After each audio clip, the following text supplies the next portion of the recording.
Nasa 10 inches ang kanyang taas. Meron siyang markings. Yan yung harapan niya. Detalyado yung pagkakagawa sa kanya. Pati dito sa may mga braso niya at kamay. Ito naman yung sa baba niya. Detalyado din yung pagkakagawa sa kanya. Ito naman yung sa gilid niya. Detalyado din yung pagkakagawa.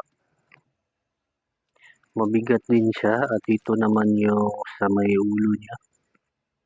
At ito naman yung sa likod niya. Complete naman siya sa tingin ko at wala lang siyang mga accessories. Ito naman yung sa kabilang side niya. Detalyado din yung pagkakagawa.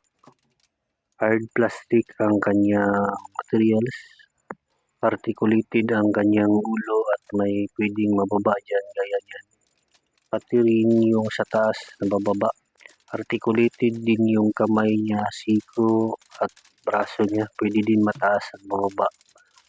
Ganun din dito sa kabila, natataas na gagalaw yung braso niya at kamay. Pati rin yung hita niya nagagalaw. Pati yung tuhod, paa. Ganun din sa kabila, nagagalaw yung tuhod niya at hita at paa. Pwede din siyang ma-transform sa spaceship. Ganito lang yung una mo gagawin. Kailangan lang ikutin dyan na part sa may biwang tapos ibaba yung sa likod niya.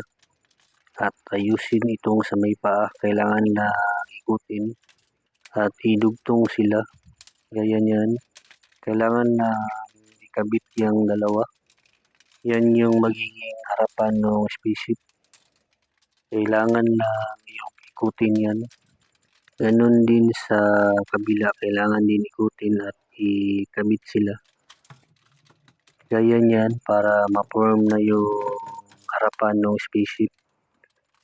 Meron din pala yung gulong sa baba. Ang sunod naman ay ibaba itong sa likod. Kailangan lang ayusin para ma-form na yung likod ng spaceship. Meron din yung mga gulong sa baba. Kailangan lang ayusin ng mabuti para ma-form siya. Ibaba rin yung dalawang kamay niya para ma-form na yung pakpak ng spaceship. Kaya niyan. Yan na buo na yung spaceship. Kailangan lang ayusin ng mabuti. Ikabit ng maayos para malak at hindi bumaba yung pakpak. Gaya niyan. Meron siyang dalawang gulong sa likod at isang gulong naman sa harap niya sa baba.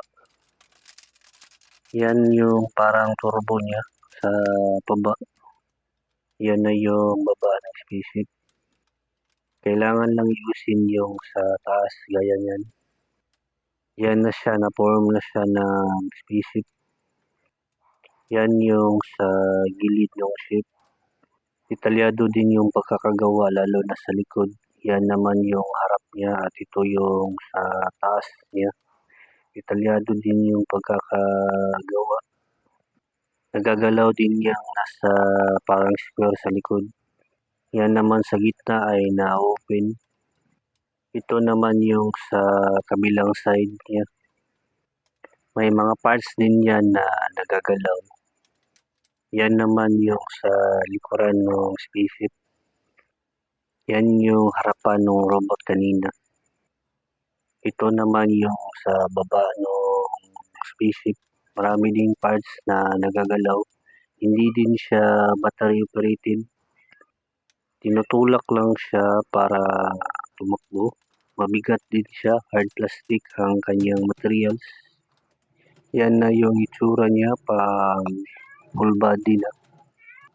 Nasa mga 8 inches yung taas niya. Yan naman pa full body sa harap at ito yung sa kabilang side niya. Ayos siyang tignan. Pati dito sa likod. Ayos din siyang tignan. Good pa naman yung mga gulong niya sa baba. ganyan din kadetalyado yung sa baba niya.